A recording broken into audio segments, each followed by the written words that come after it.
3 වෙනිදා gold market එකේ update එක කොහොමද කියලා. ඒතකොට අද ජුලයි 2 වෙනිදා හයි ඉම්පැක්ට් නිවුස් එකක් තිබ්බා NFP නිවුස් එක. ඒතකොට NFP නිවුස් එකට ගෝල්ඩ් එක බයි වුණා. ඒතකොට දවස් දෙකක් එක දිගට ගෝල්ඩ් එක බයි වෙලා තියෙනවා බලන්න පුළුවන්. ඊයේ සහ අද දවස් දෙකෙම ගෝල්ඩ් එක ස්ට්‍රෝං බයි මූව්මන්ට්ස් දුන්නා තිබ්බ නිවුස් වලට. ඒතකොට අපි බලමු නිවුස් එකේ කොහොමද ඒක ඉම්පැක්ට් උනේ කියලා. anyway මොන දේ වුණත් ගෝල්ඩ් එක හරියටම මෙන්න මේ ඕඩර් බ්ලොක් එක ටච් කරලා තමයි මාකට් එක සෙල් උනේ. එතකොට මාකට් එක ඕඩර් බ්ලොක් එක බ්‍රේක් කරලා උඩින් කැන්ඩල් ක්ලෝස් වෙන ෆේල් වෙලා තියෙනවා. එතකොට ඒ කියන්නේ තාම අපිට මෙතන පොඩි බුලිෂ් මූව්මන්ට් එකක් දීලා තියෙනවා. හැබැයි දැන් තියෙන සිටුේෂන් එකත් එක්ක මාකට් එක මේ විදිහටම මෙතනින්ම බයි වුණා නම් මෙන්න මෙහෙමම බයි වුණා නම් අපිට එක්ස්පෙක්ට් කරන්න තිබ්බ පොඩි බුලිෂ් මූව්මන්ට් එකක්. පස්සේ තියෙන්නේ මෙතන හොඳට කන්සොලිඩේට් වෙලා මාකට් එක බයි වුණා. එතන මෙතන කන්සොලිඩේට් වුණා කියලා කියන්නේ මෙන්න මේ ලෙවල් එකේ හොඳ ලික්විඩිටි ප්‍රමාණයක් තියෙනවා. එතකොට ඊට අමතරව ගත්තොත් මේ ඒරියා එකේ තියෙන ලික්විඩිටි එක මෙන්න මෙතනින් අරගත්තා. එතකොට හැබැයි තාම ෆන්ඩමෙන්ටලි මාකට් එක සෙල් සයිඩ් එකේ තියෙන්නේ. එතකොට මෙතනත් හොඳ ලික්විඩිටි එකක් තියලා තමයි මාකට් එක ආවේ. එතකොට මේ ලෙවල්ස් මාකට් එක ගන්න එන්න තියෙන හැකියාව වැඩි. අපි ඊට අමතරව උඩ ලෙවල්ස් බැලුවොත් මේ 1 hour chart එකේ ඉන්න ගමන් බලන්න හොඳේ. උඩ ලෙවල් බැලුවොත් උඩින් ගත්තොත් මාකට් එකේ ලොකුවට අපිට ලික්විඩිටි තියෙන ඒරියා එකක් මේ හරිය නෑ. මෙතන ලික්විඩිටි කොහොමත් නෑ මේ හරියේ. යස් ලික්විඩ් ඒරියා එකක් ලොකුවට නෑ මෙන්න මේ හරියේ. මෙතන ලික්විඩිටි තිබ්බේ නෑ මේ නිවුස් එකේ ඉම්පැක්ට් තමයි මාකට් එක බයි වුනේ. විශේෂයෙන් මෙන්න මේ ඒරියා එකේ තිබ්බා. මේ ඒරියා එකත් එක්ක ඊයේ නිවුස් එකට මාකට් එකේ මෙන්න මේ 4098 ඒ ලෙවල් එකේ ලික්විඩිටි තිබ්බා. දැන් ඒ ඔක්කොම අරන් තියෙනවා. ඒතර මම උදේත් මම ඔය TikTok එකේලත් වීඩියෝ එකක් දැම්මා ගෝල්ඩ් එක ලොන්ග් ටර්ම් සෙල් සයිඩ් තියෙන්නේ කියලා. ඒතර මම තාම සෙල් සයිඩ් එකේ ඉන්නේ හේතුව මේ මොකේද ඉන්ට්‍රස්ට් රේට් හයික් එකේ ඉම්පැක්ට් එකත් එක්ක. එතකොට අද ආපු නිවුස් එක පොඩ්ඩක් බලමුකෝ. ප්‍රෙසිඩන්ට් ට්‍රම්ප්ගේ ස්පීච් එකක් තිබ්බා උදේ පාන්දර.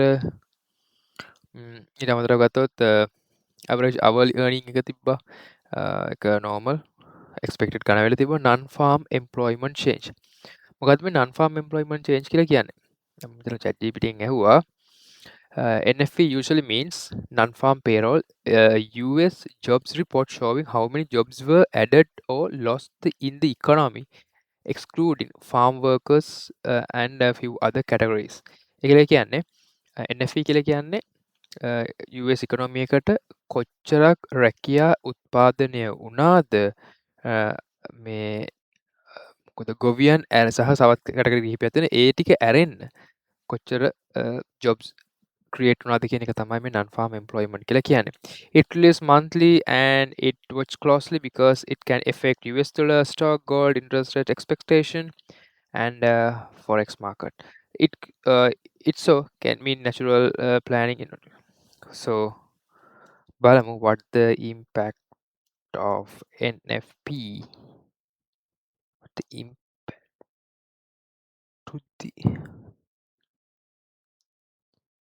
to the interest rate of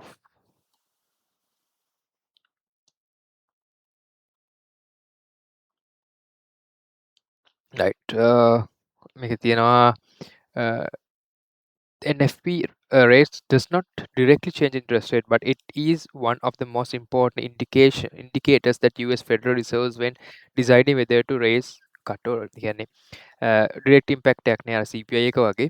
හැබැයි මේකත් බලපානවා සමහර ලාවට US වල interest rate එක decide කරන්න. Strong NFP, strong labor market, higher ways of increase inflation, higher wages may increase inflation. ඒ කියන්නේ inflation එක වැඩි වෙනවා. The Fed more likely to hold, raise or rise rate. Weak NFP now අපිට weak එකක්නේ. Weak labor market, lower inflation pressure. The Fed more likely to rate cut. ඒ කියන්නේ දැන් මේ weak එකක් ආපු හින්දා අපි පොඩ්ඩක් බලන්න වෙනවා දැනට තියෙන තත්ත්වය. දැන් මේක ගත්තොත් බලන්න පුළුවන් stronger forecast. ඒ කියන්නේ much stronger than forecast. ඒ කියන්නේ forecast එකට වැඩියෙන් ඇවිල්ලා තිබ්බනම් USD එක bullish වෙනවා, gold එක sell වෙනවා.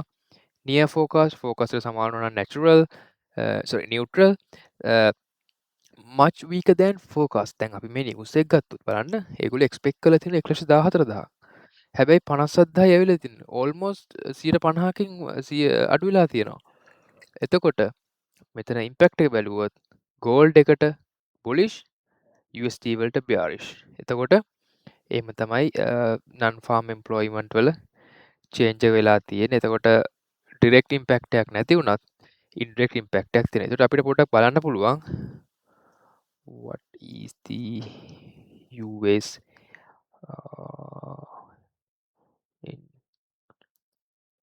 interest rate hike update. මේ AI tools use කරන guys සෑහෙන ලොකු දෙයක් කරන්න පුළුවන්.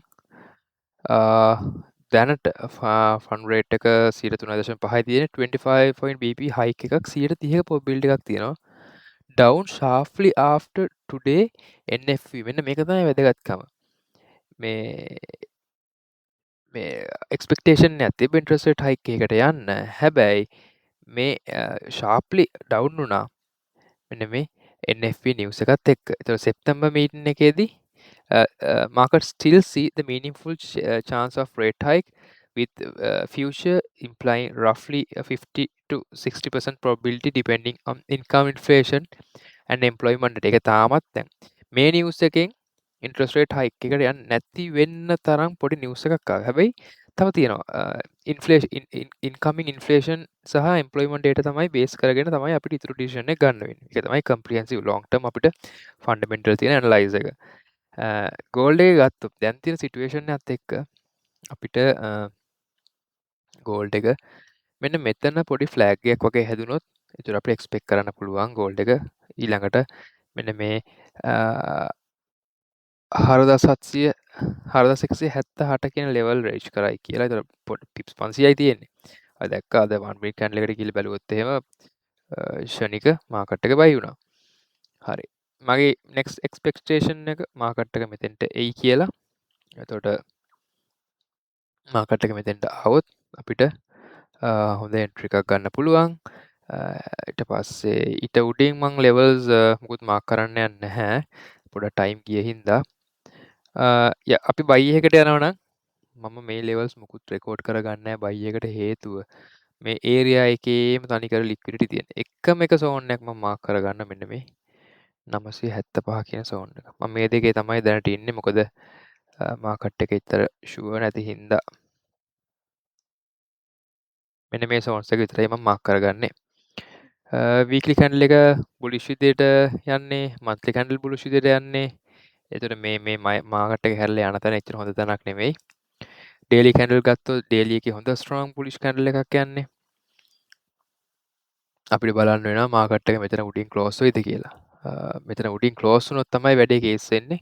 ඒතර ආපහු මාකට් එක බුලිෂ් සයිඩ් එකට හැරෙනවා. ක්ලෝස් වුනේ නැත්නම් අපිට ආයි සෙල් සයිඩ් එකෙම ඉන්න පුළුවන්.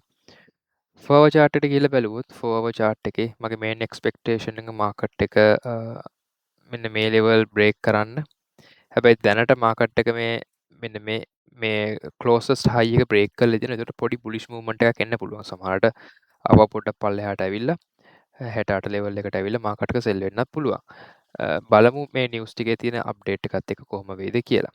එතකොට දැනට මේ සෝන්ස් එක විතරක් ඔළුවේ තියාගෙන ඉන්න මාකට් එකේ බයිෝ සෙල් කරනවා නම් ඊට වඩා ලොකු ලෙවල්ස් මාක් කරන්න යන්නේ නැහැ. ඒතර fundamental news ගත්තොත් funds administration and they have not discussed the government taking stake of the firm ලොකු දේවල් නෙමෙයි. yes අපිට දැනට ලොකු දේවල් නැහැ මේ jobs data තමයි news එක තියෙන්නේ. එතකොට අපිට දැනට බලන්න තරම් ලොකු fundamental news එකක් නැහැ. හෙට දවසේ ගත්තොත් හෙට දවසේ අපිට හෙට US බෑන්ක් හොලිඩේ එකක්. එතන මාකට් එක පොඩක් කන්සොලිඩේට් වෙයි. ඒ හින්දා ලොකුවට කලබල වෙන්න දෙයක්වත් නැත. සෙන්ටිමන්ට් එක ගත්තොත් දැනට සෙන්ටිමන්ට් එකේ